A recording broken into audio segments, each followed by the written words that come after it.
এখানকার সংখ্যালঘুরা এখানকার নাগরিক, তাদের রক্ষা আমাদের দায়িত্ব। ভারতের এ নিয়ে কিছু বলার নেই। अल्पसंख्यक यहाँ के नागरिक हैं। उन्हें संरक्षित करना हमारी जिम्मेदारी है।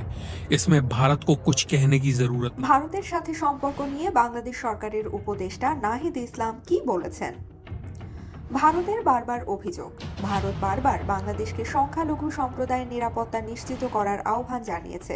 নাহিদ ইসলাম এই বিষয়ে বলেছেন, এখানকার সংখ্যালঘুরা এখানকার নাগরিক, তাদের রক্ষা আমাদের দায়িত্ব। ভারতের এ নিয়ে কিছু বলার নেই।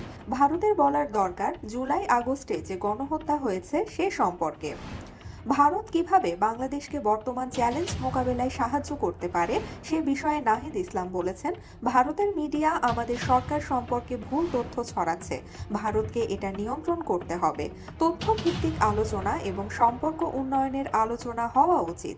জুলাই আগস্টের ঘটনা, নাহিদ ইসলাম বলেছেন, আওয়ামী লীগ জুলাই আগস্টে যে গণহত্যা চালিয়েছে ভারত তা কিভাবে দেখছে।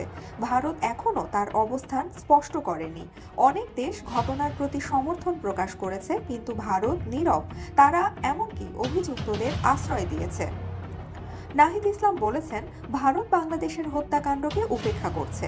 যারা প্রিয়জন হারিয়েছেন, যদি ভারত তাদের প্রতি সমবেদনা প্রকাশ করে তাহলে মানুষ ভারতের কথা শুনবে এবং তাদের কথা গ্রহণ করবে। আমরা চাই ভারত গণহত্যার অভিযুক্তদের বিরুদ্ধে আইনি ব্যবস্থা নিতে আমাদের সাহায্য করুক।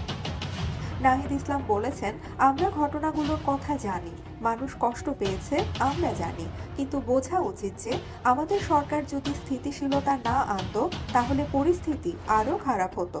সাম্প্রতিক দুর্গাপূজার উৎসব নিয়ে বলা হয়েছিল আবার হিংসা হবে, কিন্তু আমরা যথেষ্ট বাহিনী মোতায়েন করে উৎসব শান্তিপূর্ণভাবে সম্পন্ন করতে পেরেছি। আমাদের সরকার সংখ্যালঘুদের নিরাপত্তায় যথেষ্ট তৎপর।